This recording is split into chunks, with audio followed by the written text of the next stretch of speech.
볼보 S90의 수입사양 발자취를 간단하게 요약해보면 19년형부터 메이드 인 차이나 버전으로 바뀌었고 21년형에서 리프레시드 되면서 국내에는 롱휠 베이스 버전으로 들어오게 되었으며 22년형에서부터는 안드로이드 T맵이 들어가게 되었습니다. 참고로 마지막 스웨덴 생산이었던 18년형 S90 T5 인스크립션이 7,190만원이었는데 22년형 S90 B5 인스크립션이 6,850만원이고 심지어 B6 올휠 드라이브는 7,250만원입니다. 겨우 60만원 차이에 엔진 사양, 옵션, 사이즈 등등이 말도 안 되게 좋아진 거죠. 여전히 일본 다음으로 우리가 싫어하는 나라가 중국일지도 모르겠는데요. 다행히 중국 회사의 소유가 된 지 10년이 넘었고 실제로도 중국에서 생산된 모델이 수입 판매되는데도 불구하고 아직까지 이에 대한 거부감은 없어 보입니다. 약간 시한폭탄 같은 느낌이 들기는 하지만요. See? All done. Raj. Yeah. Grab that cat. Grab the cat. Get back! Take back! 여하튼 볼보의 모든 모델 중에서 현재 가성비가 가장 좋은 모델은 단연 S90이라고 할 수 있을 것입니다. 그럼에도 불구하고 볼보 하면 SUV들이 주로 떠오르죠. 아마도 세단 하면 정통의 강호로 독일차 브랜드가 먼저 떠오르고 그것도 아니면 요즘 너무 잘 나오는 국산 브랜드, 특히 제네시스죠. 이렇게 기존의 수입 세단과 국산 세단 사이에서 힘겨운 싸움을 하고 있는 볼보 S90인데요. 이제 곧 나오게 될 23년형에서는 뭐가 달라지는지 한번 살펴보겠습니다. 역시 총 3가지 트림으로 구성됩니다만 최상위 트림인 울티메이트로만 살펴보겠습니다. 엔진은 기존 국내에 수입되는 라인업에도 개인적으로 만족하고 있던 터라 딱히 저사양 엔진이 추가돼서 소비자 가격이 더 낮아졌음 하는 아쉬움은 없겠습니다. 다만 이번에 T8의 재원이 상향 업그레이드 되면서 기존 B6와의 가격 갭이 컸었는데 더 커지는 바람에 T8을 선택하기가 조금 더 부담스러워진 상황이죠. 차량용 반도체 공급 부족과 국제 원자재 가격 상승세가 더해지면서 자동차 판매 가격이 오르고 있습니다.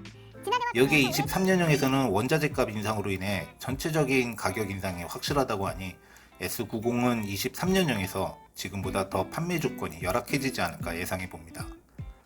참고로 몰랐었는데요. 미디어 오토 장진택 기자님의 리뷰를 보는데 T8 엔진이 기존 터보 N 슈퍼차저 방식에서 슈퍼차저가 빠졌다고 해서 살짝 깜놀했습니다. 그래서 혹시 놓치는 게 있나 싶어 엔진 스펙도 전반적으로 살펴봤습니다. B6는 여전히 터보 N 슈퍼차저가 들어가네요.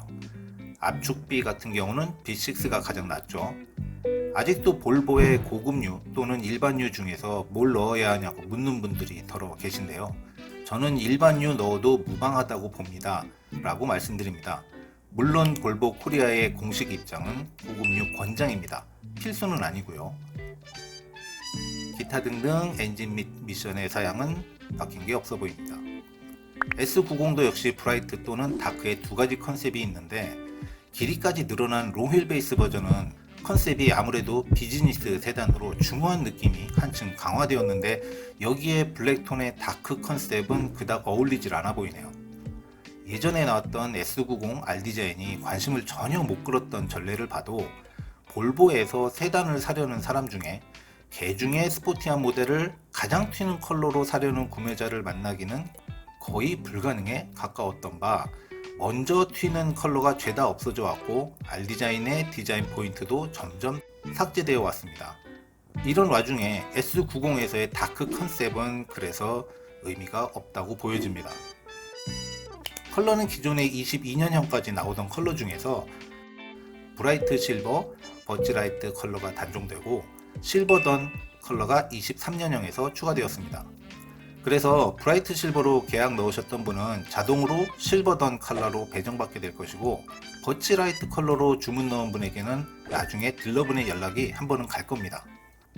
휠은 총 6가지 디자인으로 나오는데 B5는 2가지 19인치 휠 중 하나가 선택될 것이고 여전히 기존 휠의 스타일이 더 나아 보입니다. 22년형에서 B6와 T8의 20인치 휠 디자인이 같았던 점이 문내 아쉬웠었는데요. 20인치 휠은 2가지 중 하나가 선택될 것으로 보이는데 기왕이면 디자인을 좀 달리했으면 하겠지만 우측에 5 스포크 휠이 조금 날렵한 느낌의 R 디자인에나 어울리는 휠로 보이니까 기존 휠 외에는 딱히 선택지는 없어 보입니다. 앞서 다른 모델 미리 보기에서 PHEV에 적용하면 이쁠 것 같아 보이던 디자인의 휠이 S90에서는 19인치 스펙까지만 나오기 때문에 T8에 적용되기는 어려울 것으로 보이네요. 인테리어 코드는 안마와 통풍 기능이 들어가는 나파 가죽 기준으로 총 5가지가 나오며 이는 22년형과 같은 사양 되겠습니다. 볼보 모델의 모든 라인업에서 길이도 늘리고 T맵도 선제적으로 들어가면서 상품성과 가성비를 가장 먼저 올린 차량이 S90입니다. 21년형에서 리프레시드 될 때 V90CC와 더불어 볼보 최초로 순차 전등식 방향 지시 등을 채택한 모델이고 이는 2년이 지난 23년형의 다른 모델에서조차 여전히 채택되지 않는 업그레이드 요소입니다. 그만큼 성구적으로 요즘 트렌드에 부합될 수 있게 시각적, 감성적 요소까지 신경 쓴 모델이 S90이라고 할 수 있겠는데요. 따라서 당장에는 사양이 더 좋아질 것이 없겠습니다.